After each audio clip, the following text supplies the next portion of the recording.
My name is Timothy Arledge. I'm out of Anchorage, Alaska. I do military contract work all over the world. I've been in Afghanistan, Iraq, Uzbekistan. Presently, I work for the U.S. Embassy there in Moscow. So I've pretty well been around the world a few times. I get introduced to this type of surgery due to my wife. She has a 3-level disc replacement, and it was done by Dr. Frank Meyer and Bertinoli, there you go, and in Wien, Austria. Nice town, good hospital too. Food's good too, by the way. Better than here. Don't say I said that. But after her surgery, I had to go back to Afghanistan, so I took her up to Bad Griesbad. So I was familiar with this.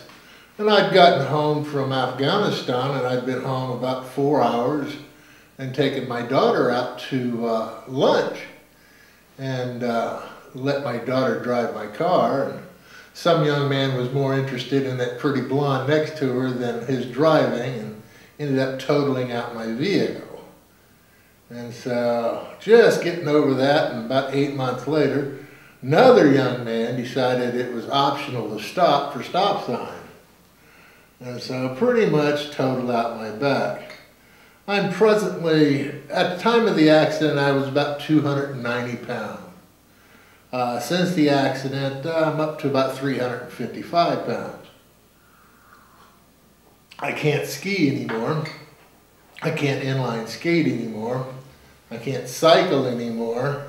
I don't swim anymore. So needless to say, being sedentary has caused a weight gain. And so I finally just broke down and started this procedure to have it done. So they just did a 2-level disc replacement on the 2 lowest joints in my back.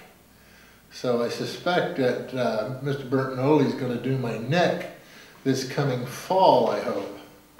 So that way I can get rid of these occipital migraines I have. So the mid-back, I don't know what he's going to do with. But, you know, he's got the pictures. He'll have to make up his mind about that. I have 4 college degrees. I'm a licensed educator.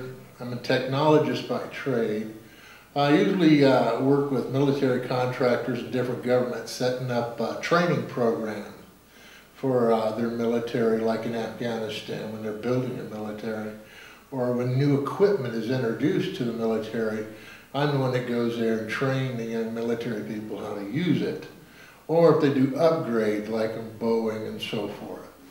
And so it has costed me, in lost salary alone, probably several hundreds of thousands of dollars. Luckily, I have friends in the government who found a position for me, so that way I could stay working and get the insurance I needed to get this procedure done. Otherwise, I would have never been able to afford to have it done.